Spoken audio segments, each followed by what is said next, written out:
반갑습니다. 저는 오늘 고린도전서 12장 1절에서 12절의 말씀을 가지고 같은 한 성령이라는 말씀의 제목으로 함께 하나님의 말씀을 나누고자 합니다. 크신 은혜의 시간이 되시기를 바랍니다. 우리가 잘 알고 있는 것처럼 틀린 것과 다른 것은 분명 다릅니다. 많은 사람들이 이렇게 다른 것과 틀린 것의 차이를 구분하지 않고 다른 것을 무조건 틀렸다라고 말하고 배척을 하곤 합니다. 자신이 어렸을 때 교회를 다녔을 때는 이렇게 하였는데 이제 성인이 되어서 다른 교회에 왔더니 신앙의 스타일이 너무나 이렇게 다른 모습을 보이는 것이죠. 그런데 그것이 틀린 것은 아니라고 말씀드릴 수 있습니다. 우리가 똑같은 본문의 설교를 듣는데 어떠한 목사님이 이 본문의 설교를 조금 다르게 접근하여서 해석하였다고 하여서 그 설교가 틀렸다라고 단정하면 안 되겠죠.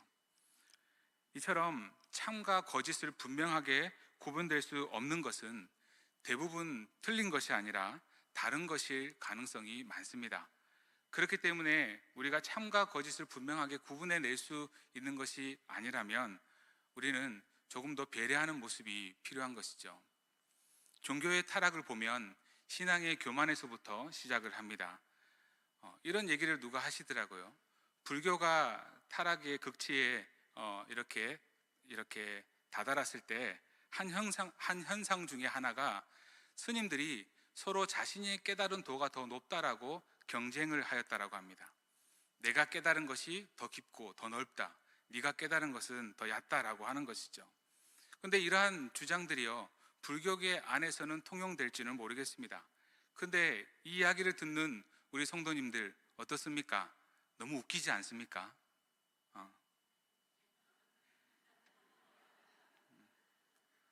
그러한 이야기들은 불교계 안에서 석가의 가르침을 따라 여러 가지 그러한 깨달음들을 나누는 것인데, 그러한 석가의 가르침을 따라서 자신의 교만을 드러내는 것입니다.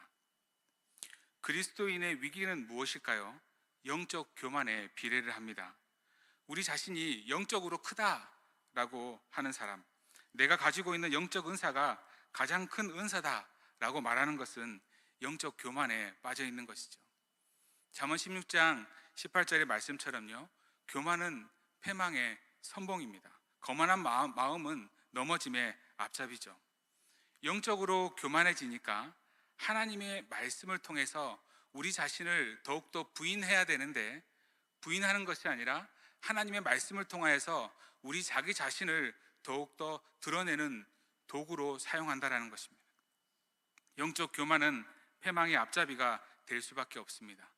고린도 교회가 바로 그러한 모습이었습니다. 고린도 교회는 정말 많은 은혜들을 입었습니다. 또 많은 영적 은사들이 가득했습니다.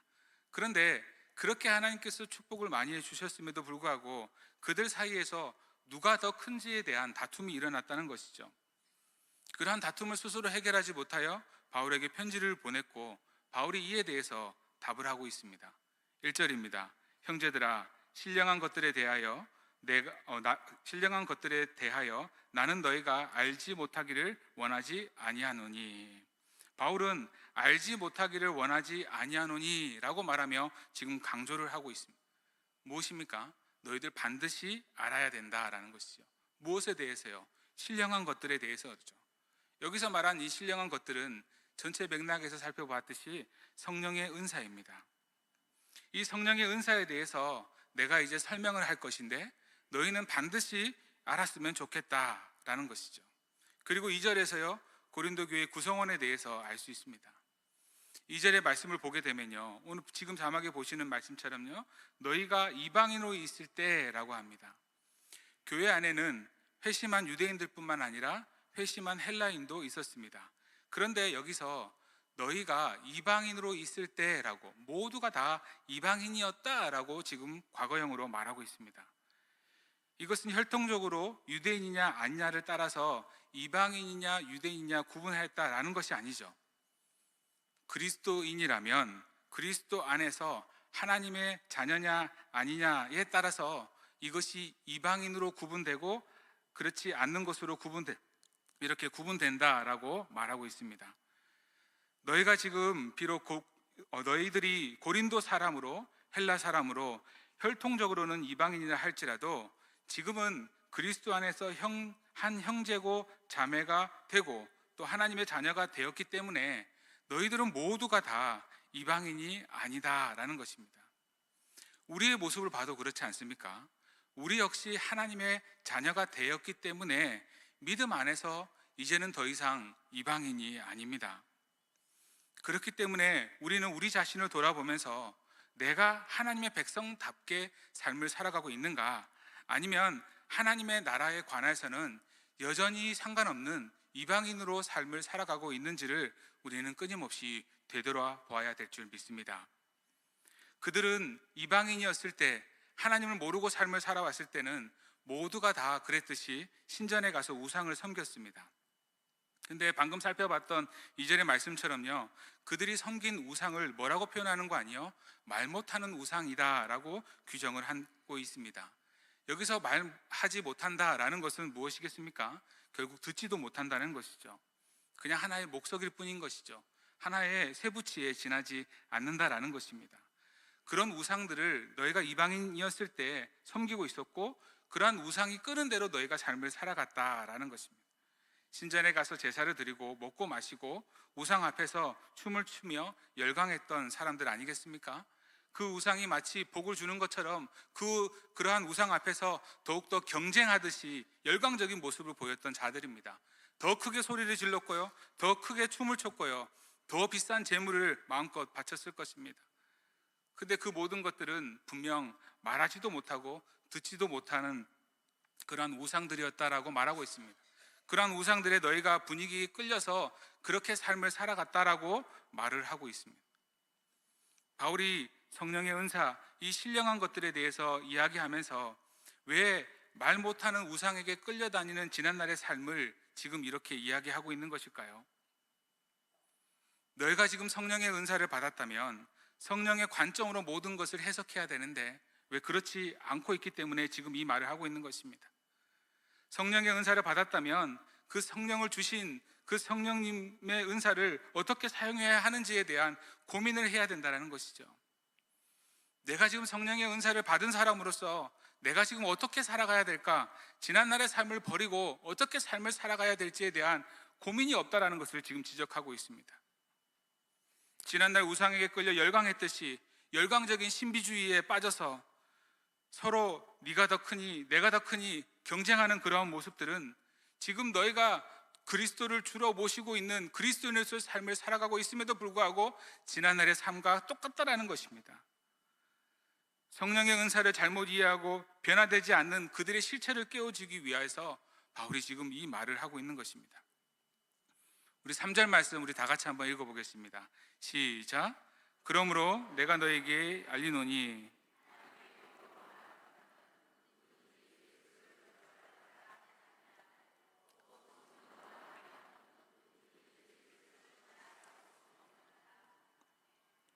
하나님의 영으로 말하는 자는 누구든지 예수를 저주할 자라 하지 아니하고 또 성령으로 아니하고서는 누구든지 예수를 주시라 할 수 없느니라. 여기서 하나님의 영으로 말한다라고 말합니다. 앞선 2절에서는 우상은 말을 한다고 했습니까? 못한다고 했습니까? 말을 하지 못한다라고 했습니다. 그런데 하나님은 말씀하십니다. 말 못하는 우상과 지금 철저히 대비하면서 말하는 것이죠. 우상은 말을 하지 못하지만 성령님은 늘 말씀하시는 분, 다시 말해서 살아계신 분이라는 것입니다. 그래서 성령의 말하게 하심을 따라 말하는 자라는 것이죠. 말 못하는 우상을 섬기는 자와 인격적으로 말씀하시는 영이신 하나님을 믿는 자의 차이는 성령의 말하게 하심을 따라 말하는 사람이라는 것입니다. 예수님이 이 세상을 떠나시기 전에 제자들에게 예수님이 떠나가시면서 성령님께서 오실 것에 대해서 말씀해 주셨어요. 그러면서 그 성령님에 대해서 여러 가지 말씀해 주셨는데 그 중에 한 가지가 이랬습니다. 그러나 진리의 성령이 오시면 그가 너희를 모든 진리 가운데로 인도하시리니 그가 스스로 말하지 않고 오직 들은 것을 말하며 장래의 일을 너희에게 알리시리라. 성령님이 스스로 말씀하시지 않는다라고 말하죠. 오직 들은 것을 말씀하신다라고 말하는 것입니다. 성령님 마음대로 말씀하시지 않는다는 것이죠. 함부로 말씀하시지 않는다라는 것입니다. 이것은 성령님은 하나님의 영이시기 때문에 하나님께서 하시는 그 말씀을 우리에게 하신다라는 것입니다. 그러면 그리스도인들은 성령님에 의해서 말하는 자들 아니겠습니까? 그렇게 성령님께서 하나님의 말씀하시는 것만 말하신다면 그리스도인들 역시 어떤 자가 되어야 하겠습니까? 함부로 말하는 자가 되면 안 된다는 것입니다. 내 안에 내주하시는 진리의 성령님에 의해서 말씀하는 자가 바로 그리스도인이다라는 것입니다. 그렇기 때문에 성령님에 의해서 말하는 자들은 우리가 방금 읽었던 3절의 말씀처럼요, 예수를 저주할 자라고 말하지 않는다라는 것이죠. 성령이 내 안에 가득한 자들은 예수를 저주할 자라고 말하지 않는다라는 것입니다. 이 말을 설명해 드리자면 이렇습니다. 신명기 21장 23절에 보게 되면 나무에 달린 자마다 다 저주받은 자라는 말씀이 있거든요. 근데 예수님이 어디에 달리셨습니까? 나무에 달리셨어요. 나무에 못 박혀 죽으셨어요. 십자가에 달려. 그렇게 예수님을 부정하는 자들은요, 이 말씀을 인용하여서 예수님께서 하나님께 저주받은 자라고 말씀합니다. 근데 성령님에 의해서 말하는 자들은 십자가에 달리신 예수님을 바라보면서 저주할 자라고 말하지 않습니다. 왜 그렇겠습니까? 예수님께서 십자가에 매달리신 것은 저주받아 매달리신 것이 아니라 나를 대신해서 매달린 것을 분명히 알기 때문이시죠. 예수님이 누구인지를 아는 것입니다. 예수님은 저주받은 자가 아니라 구세주인 것을 아는 것이죠. 그래서 성령으로 말하는 자는 예수를 저주할 자라고 말할 수가 없습니다. 그리고 성령이 아니고서는 예수를 주시라고 할 수 없다라고 말합니다. 가만히 보세요. 일반적으로요, 사람들의 생각과 지혜와 논리적인 것을 따져봤을 때는요, 예수님의 죽으심은요 너무나 비참했습니다. 사람들의 관점에서는 너무나 어리석은 사람 아니겠습니까? 그런데 성령 안에 있는 자들이요, 그렇게 어리석은 예수를요 주라고 고백을 합니다. 왜냐하면 예수님이 나를 살려주시기 위하여 내 죄값을 치러주신 메시아인 것을 알기 때문에, 믿기 때문에 그렇다라는 것이죠. 예수님을 인생의 구원자여 주인이라고 고백할 수 있는 것은 내 안에 성령이 아니고서는 할 수 없다라는 것입니다. 바울이 서로 가지고 있는 그 성령의 은사가 크다, 내가 더 영적으로 깊다라고 하면서 분쟁하고 있는 그들에게 왜 이런 말을 하고 있겠습니까? 그들은 지금 성령의 은사를 성령의 관점에 따라서 말하고 생각하고 있지 않습니다. 너희들 봐봐라, 너희가 지금 다투고 있는데 다투고 있는 너희들 모두가 다 십자가에 달린 예수를 저주할 자라고 안 하지 않느냐? 너희들 예수를 가리켜 주가 아니라고 부정하지 않지 않느냐? 너희들 십자가에 달리신 예수를 메시아라고 말하는 자들 아니냐라는 것입니다. 너희가 지금 예수님을 하나님이라고 부를 수 있는 것은, 이러한 같은 말을 하는 것은 너희 안에 같은 한 성령께서 말하게 해주셨다는 것을 깨달으라는 것입니다. 따라서 성령을 이미 받은 사람으로서 성령으로 생각해야 한다라는 것이죠. 그런데 왜 성령의 은사만은 이 모든 것을 주신 성령 하나님의 관점에 따라서 생각하지 않느냐라는 것입니다. 믿음은 여러 가지로 설명을 할 수 있는데, 믿음은 바른 자리를 찾는 것입니다. 하나님과의 관계에서, 사람들과의 관계에서, 물질과의 관계에서 바른 자리를 찾는 것입니다. 하나님과의 관계에서 우리의 자리는 어디가 되어야겠습니까? 하나님 아래가 되어야 되는 것이죠. 하나님을 우리 위에 모시는 것입니다. 사람과의 관계에서는요, 언제든지 내 옆에 있는 이 많은 성도님들은 다 내 옆자리에 있어야 됩니다. 그가 더 얼마나 똑똑하느냐, 출세했느냐, 가진 것이 많느냐 적느냐는 상관없습니다. 모두가 다 우리는 같은 동력자입니다. 물질은요, 우리의 발 아래 두어야 됩니다. 이 땅 가운데서 하나님의 나라를 이룸에 있어서 우리가 쓸 수 있는 하나의 도구로 여기셔야 됩니다. 그런데 하나님을 믿는다고 하면서 종종 우리가 하나님보다 더 위에 있을 경우가 있습니다. 하나님과의 관계가 삐뚤어지니 사람과의 관계도 삐뚤어지는 것이죠. 물질과의 관계가 너무 혼란스러운 것입니다. 우리가 지난 월삭 새벽기도 때 들었던, 우리가 이제 잠언을 살펴보는데요, 여호와를 경외하는 것이 지식의 근본이다 라는 이 말씀을 우리는 잊지 말아야 됩니다. 왜 여호와를 경외하는 것이 지혜와 지식의 근본이라고 말씀하고 있는지를 우리는 끊임없이 깊이 묵상하셔야 됩니다.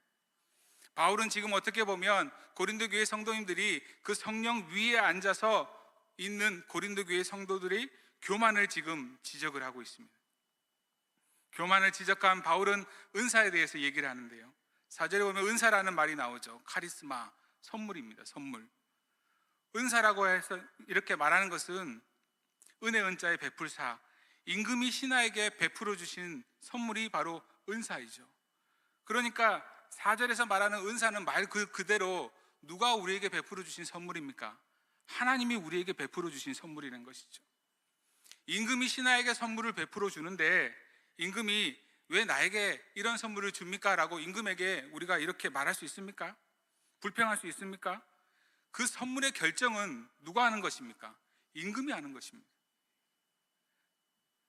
아이가 칼을 생일 선물로 달라고 하면 부모가 그것을 생일 선물로 주겠습니까? 부모가 이 아이에게 선물을 줄 수 있는 권한도 있고 선물을 선택할 수 있는 권한도 있는 것이죠. 선물을 결정하는 것은 임금이고 부모입니다. 은사를 주시는 것은 철저하게 하나님이십니다. 하나님께서 주체자가 되는 것이죠. 그래서 지금 그것을 이렇게 말하고 있는 거예요. 4절에 은사는 여러 가지나 성령은 같고 라고죠. 여기서 여러 가지라고 말하는데요, 디아이레스라고 하는데 이것은 어떤 공통된 특질이나 자질로 구분되는 범주를 말합니다. 영어로 말하면 distribution이라는 것인데 똑같은 것을 분할해 주거나 분배해 준다라는 것입니다. 예를 들면 이런 것입니다. 한 뿌리에서 한 줄기가 나왔죠. 그 줄기 안에서 줄기 끝에 열매들이 여러 형태들의 열매들이 맺혀지는 것입니다. A라는 사람에게 이걸 떼주고 B라는 사람에게 저걸 떼주고 C라는 사람에게도 이거를 떼주었는데 각각의 가지고 있는 열매들이 다 틀린 거예요. 그런데 그 열매의 뿌리의 원천은 같다라는 것이죠. 이것이 세상적으로는 이해가 되지 않아요. 왜 그렇겠습니까? 왜냐하면 우리가 이해하는 것은 한 뿌리 안에서 같은 열매가 맺어지거든요. 한 뿌리 안에서 한 열매만 이렇게 맺어지는 세상에서는 이런 일이 있을 수 없죠. 그런데 성령을 뿌리로 할 때는요, 성령께서 그것을 분배해 주시고 분할해 주시는데 그것이 각각의 사람들에게는 다양한 형태로 배분된다, 분할된다라는 것입니다. 그 다양한 것은요, 성령님의 끝에서 분할이 되어진다라는 것입니다. 성령님만이 이 일을 하실 수 있는 것이죠. 그래서 이 디아이레스라는 이 말은요, 성경에 3번 사용이 되는데 우리가 오늘 읽은 4절, 5절, 6절에 말씀하고 있어요. 은사가 여러 가지나 직분이 여러 가지나 사역이 여러 가지나 그 모든 것의 원천의 뿌리는 다양하지만 그것은 성령님 한 분이라는 것입니다. 그렇기 때문에 내가 좀 독특한 모습, 내가 조금 더 다양한 것을 가지고 있다 할지라도 그것은 결코 우리 인간의 자랑거리가 될 수 없고 그러한 은사로 인하여서 자기 자신을 과시해서도 안 된다라는 것이죠. 5절 말씀에 직분은 여러 가지나 주는 같으며, 여기서 직분도요 여러 가지나 그 직분을 주시는 분이 누구시라 합니까? 한 분이세요. 똑같은 분이라는 것입니다. 이 직분 디아코니아라는 말씀은 봉사죠. 봉사. 집사라고도 번역을 하는데요, 사환, 종이라고 번역을 하는 것이 좀 더 본래의 의미에 충실한 그러한 번역입니다. 종은 어떤 것입니까? 종은 섬김에 있어서 대가를 바라는 자가 아닙니다. 만약 종으로 섬겼는데 대가를 이렇게 받거나 얻게 된다면 그것은 종으로 섬겼다라고 말할 수 없죠. 그래서 이것에 대한 그 설명이 여러 가지가 있는데 어머니에 대한 예를 들더라고요. 어머니가 식탁을 차릴 때요 정성스럽게 차리죠. 근데 대부분의 어머니가요 식탁을 차릴 때 보니까 가족의 입맛에 맞추어서 식탁을 차리시더라고요. 그렇죠? 맞습니다.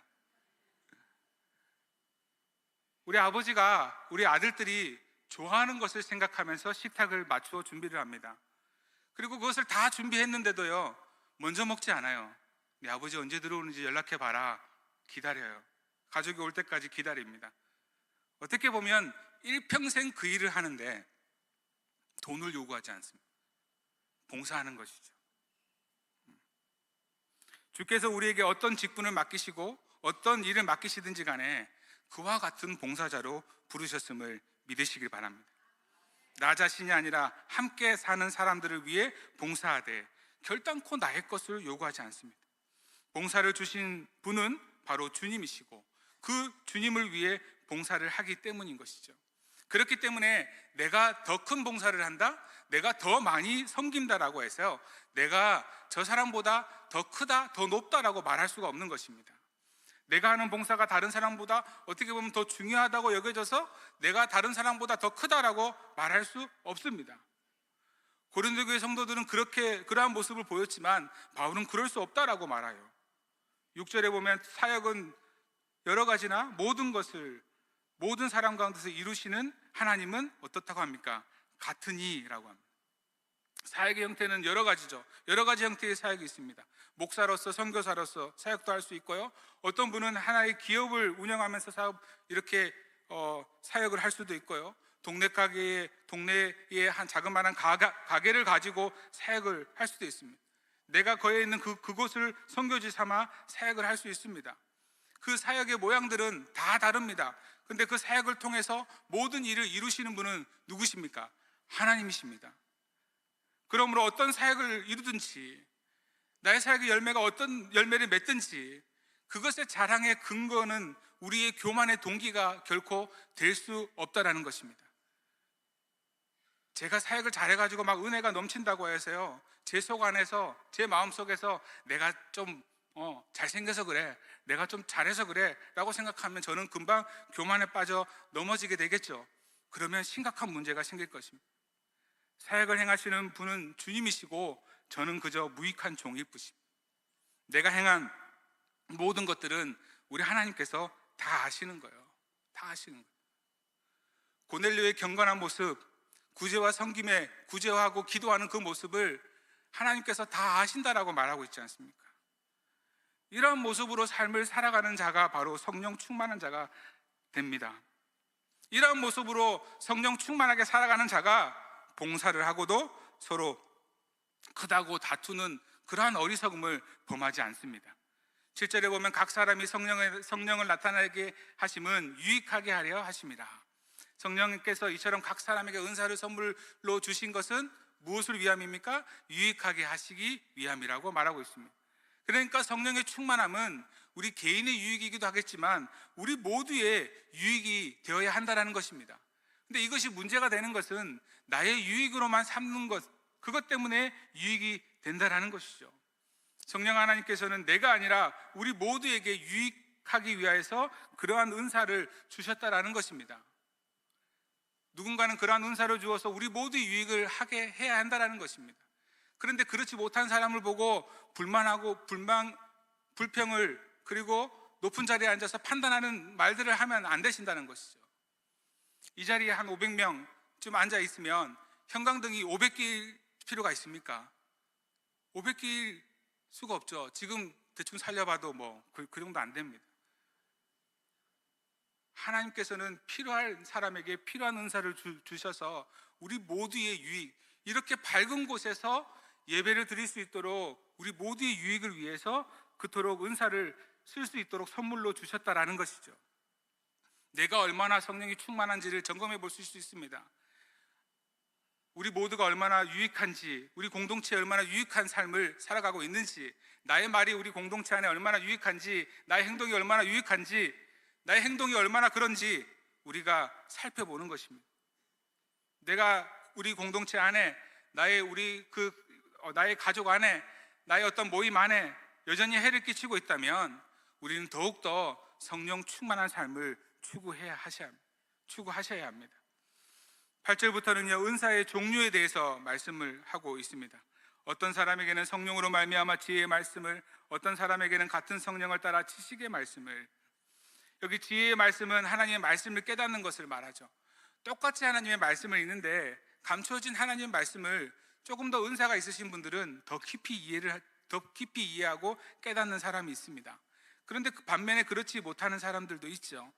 만약에 우리가 성령의 충만함으로 그러한 깨달음의 은혜를 주셨다라면 우리는 하나님 앞에 더 감사해야 되겠죠.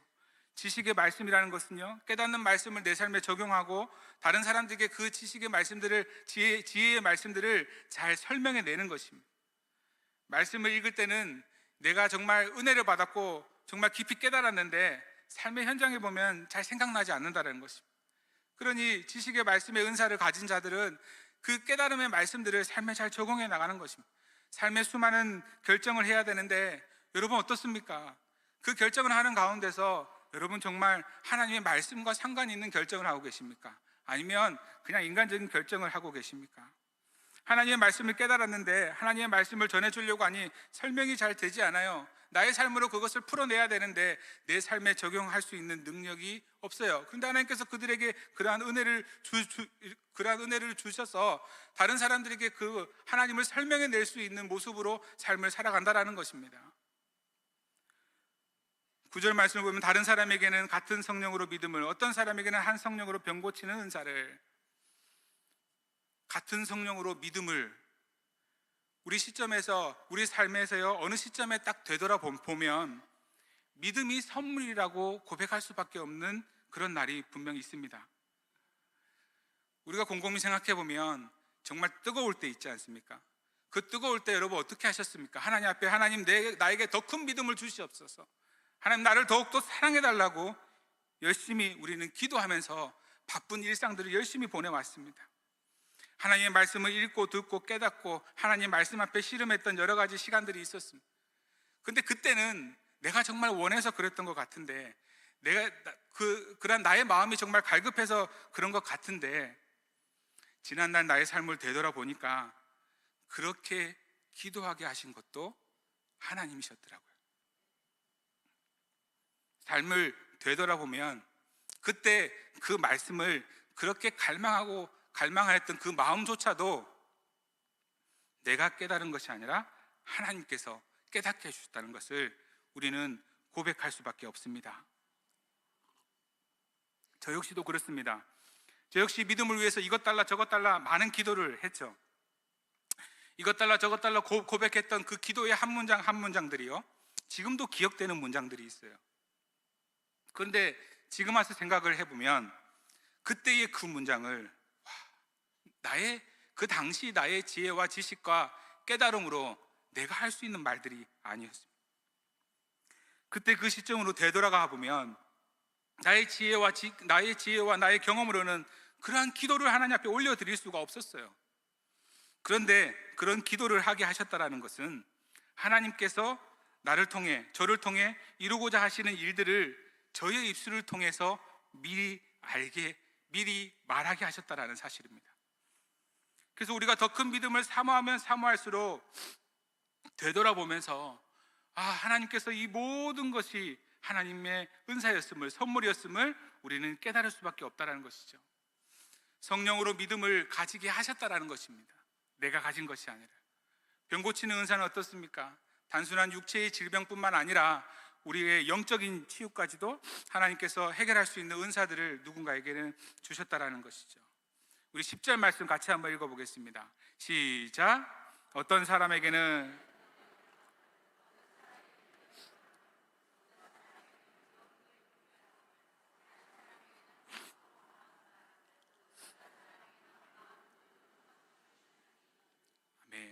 그래서 능력 행한다라는 것은 초월적인 능력이겠죠. 누군가보다 더 뛰어난 능력을 말하는 것일 겁니다. 근데 병 고치는 은사야 앞서 말을 했으니까 그것은 아닐 것입니다. 누군가는 생각할 수도 없는 초월적인 능력들을 보인다는 것이죠.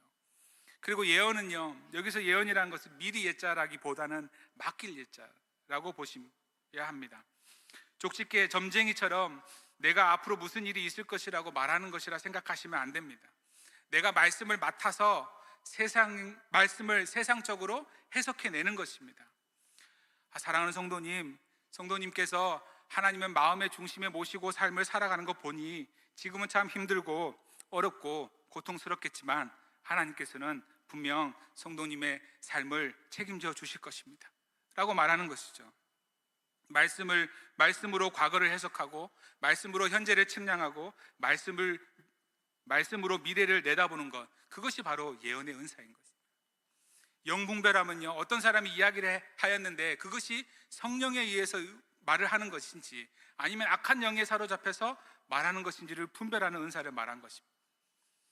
그리고 여기서 방언에 대한 것에 대해서 말씀하시는데요, 이 방언의 은사는 통변이 필요한 방언에 대한 방언을 말합니다. 사도행전 2장에 보게 되면 오순절 성령 강림 사건 가운데 많은 사람들이 방언으로 말을 하죠. 그때는 막 누군가가 저 사람이 왜 나의 나라에 말을 하는가 하면서 서로 알아들 수 있는 그런 방언에 대해서 말을 하였습니다. 그런데 지금 고린도 교회에서는 소위 말한 천사의 방언에 대해서 누군가가 통역해 주는 그런 방언에 대해서 말을 합니다. 근데 여러분, 영을 분별한다든지 방언을 통역한다든지 그것으로 말미암아 고린도 교회에 이러한 많은 분란이 일어났지만요, 오늘날 이 시대를 살아가는 우리에게는 이러한 은사가 그렇게 중요한 은사는 아닙니다. 왜냐하면 우리에게는 이 하나님의 말씀이 있기 때문입니다. 성경 말씀이 있기 때문입니다. 자, 생각해 보세요. 기록된 말씀이 없었을 때 누군가가 하나님의 말씀을 다 외워가지고 다 말을 하는 거예요. 그런데 그 말씀을 해석해 줄 사람이 없으면 되겠습니까? 말씀을 말씀으로 해석해 줄 사람이 필요한 거예요. 그거에 따라서 하나님께서 은사를 주시는 것입니다.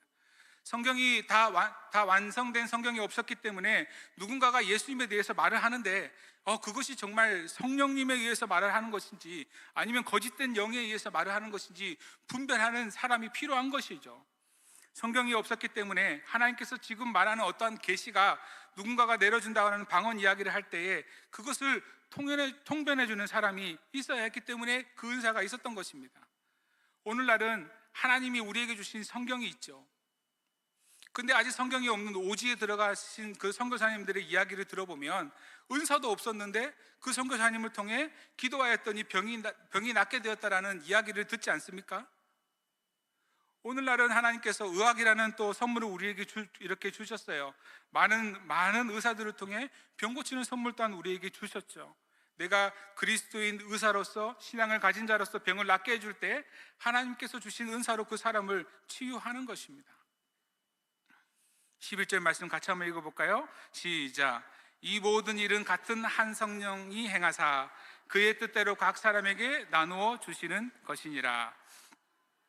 많은 성령의 은사는 성령님께서 행하시는데 그 뜻대로 나눠주신 것, 그 결정권은 성령님께서 가지고 계신다라는 것이죠. 의미를 살려서 다시 한번 말씀드리면 이런 거예요. 같은 한 성령이 행하사 그의 뜻대로 각 사람에게 개별적으로 나누어 주신다라는 것입니다. 여러 사람을 모아놓고요, 애따 받아라 라고 한 사람 이렇게 나눠주시는 것이 아니라요, 각각 한 사람 한 사람을 인격적으로 대하시고 그 사람의 신앙의 체질과 경륜, 그 사람의 모습, 관습, 그 사람의 자질, 모든 것들을 고려해서 그 사람에게 필요한 은사를 주신다라는 것입니다. 그렇기 때문에 내가 가지고 있는 어떤 은사는 결코 우리의 자랑거리가 되어서는 안 됩니다. 뿐만 아니라 반대로 이것을 결코 경시해서도 안 된다라는 것이죠. 세상적으로 봤을 때 너무 하찮아 보인다고 생각하십니까?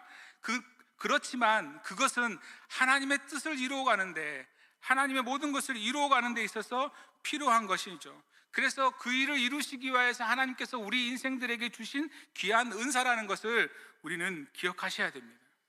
성령의 은사를 가진 사람들은 그렇기 때문에 더욱더 겸손하셔야 됩니다. 혹시 이 자리에 다양한 은사를 가졌다고, 내가 더 큰 은사를 가졌다라고 생각하시는 분이 계십니까? 좀 더 바꾸어 말해서 내가 더 큰 봉사를 하고 있다라고, 내가 더 큰 섬김을 하고 있다라고 말하고 계시는 분들이 계십니까? 그렇다면 더 겸손하셔야 됩니다. 그것이 우리 자신의 공명심의 도구가 되어서는 절대 안 됩니다. 그러면 우리는 영적 교만에 빠지게 된다는 것이죠.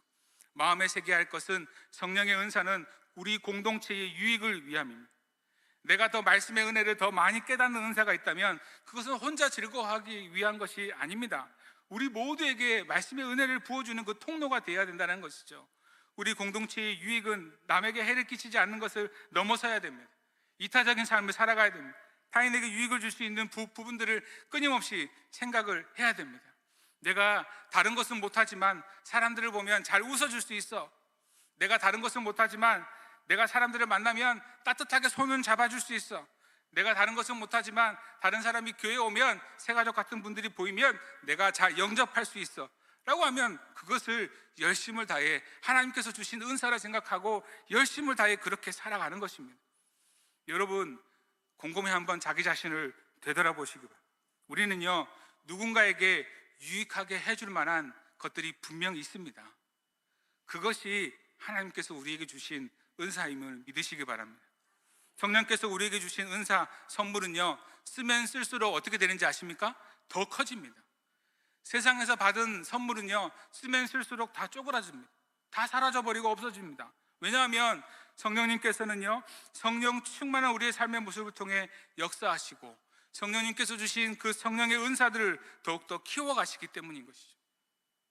그리고 기억하셔야 될 것은 이 성령의 은사는 성령의 열매와 함께 나아가야 됩니다.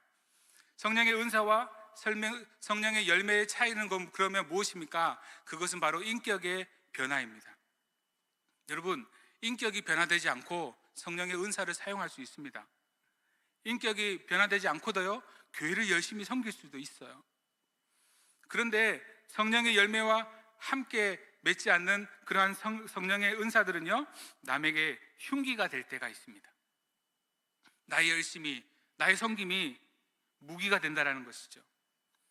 성령의 열매를 맺지 않는 성령의 은사는 보시면 다 자기의 유익을 위해 사용한다는 것입니다. 성령의 열매가 없는 삶은 결국 자기의 유익을 위해 은사를 쓴다는 것이죠. 그런 의미에서 우리 성령의 열매에 대해서 같이 한번 읽어볼까요? 시작. 오직 성령의 열매는 사랑과 희락과 자비와 양선과 충성과 온유와 절제니 이 같은 것을 금지할 법이 없느니라. 아멘. 이 모든 것을 행한다라는 것은 그리스도 안에서 성숙하지 않으면, 변화되지 않으면 안 됩니다. 성숙한 인격은 성령의 은사를 타인을 위한 도구로 승화시킵니다. 그래서 성령의 은사와 열매가 함께 가면 우리는 신령한 그리스도인이 된다는 것이죠. 우리가 성령으로부터 받은 은사 가운데 가장 큰 은사는 7절 말씀에 각 사람에게 성령을 나타내시며, 하나님의 영이신 성령님께서 우리에게 나타나신 가시적인 형태가 은사라고 말씀드릴 수 있거든요. 하나님의 영으로 예수를 저주할 자라 말하지 않고 구주로 주인으로 고백하는 모든 이들은 내 안에 성령님이 계심을 잊으시면 안 됩니다. 나같이 형편없는 자에게 예수님께서 이 땅에 오셔서 제물이 되어주시고 나를 구원해 주실 뿐만 아니라 승천하신 뒤에 성령님께서 우리에게 나타나셔서 나의 삶을 필요에 따라 필요한 은사들을 채워주시고 부어주셔서 인도하고 계신다라는 것, 그것을 깨닫는 그때부터는요, 우리는 우리의 모든 것을 드릴 수 있는 삶을 살아갈 수 있습니다. 우리의 심령을 드리고 성령의 지배를 받을 수 있습니다. 그렇게 된다면 우리가 가진 모든 것은요, 정말 성령의 은사가 되는 것입니다. 우리 안에서 우리의 삶은 성령의 열매를 맺는 삶을 살아가게 될 것입니다. 그리고 하나님과 교회의 유익한 자로서 신령한 그리스도인들로서의 삶을 살아가게 된다라는 것입니다. 사랑하는 성도님 여러분, 우리가 올 한 해 오이코스 처칠로 이렇게 나아갑니다. 교제하는 교회로 나아가죠. 하나님의 말씀을 나누고 기도하고 응답받는 모든 것은요, 누구의 역사이겠습니까? 같은 한 성령님의 역사입니다. 우리의 모임 가운데 각각 사람에게 나타나신 성령의 은사를 확인할 수 있는 시간이 우리의 목장 모임 시간이에요. 더 풍성하게 하나님을 경험하는 시간이 우리의 목장 모임 시간이에요. 말씀을 나누고 기도 제목을 나누라고 했습니다. 부담스럽습니까? 작은 나눔이라도 괜찮습니다. 부족한 기도 제목이라도 괜찮습니다. 거창하지 않는 그런 말이라도 괜찮습니다. 거창하지 않아도 괜찮습니다. 나누는 모든 것은요, 다양한 믿음과 신앙의 고백이 됩니다.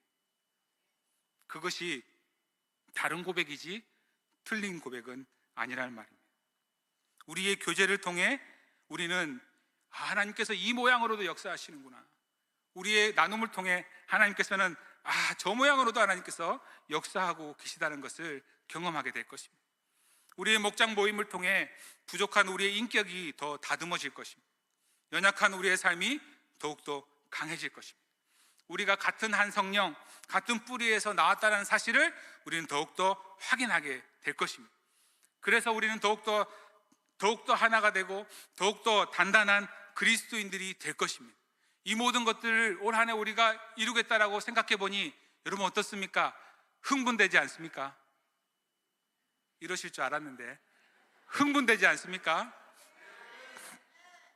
고린도 교회는 은사를 가지고 다투고 있었지만요, 우리 교회는 같은 한 성령으로 시작하는 은사를 발견하는 그 목장 모임을 통해 하나가 되는 공동체가 될 것입니다.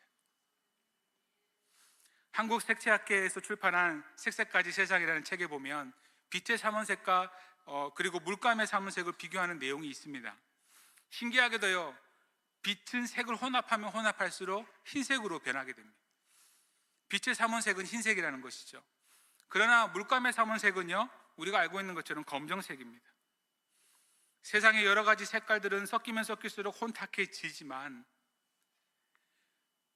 빛이신 그리스도의 자녀인 빛의 자녀된 우리들은요, 만나면 만날수록 더욱더 빛으로 빛나게 될 것을 믿으시기 바랍니다. 이것이 바로 하나님 나라의 모습이십니다. 같은 한 성령이 우리에게 다양한 은사를 주신 목적은 이 세상 가운데 빛으로 살아가기 위함 아니겠습니까? 그 빛된 우리가 각자의 색깔을 가진 빛을 다 모여가지고 목장 모임을 통해 더 밝게 빛난다면 이 땅에 하나님의 나라가 완전히 이루어져 가는 것이죠.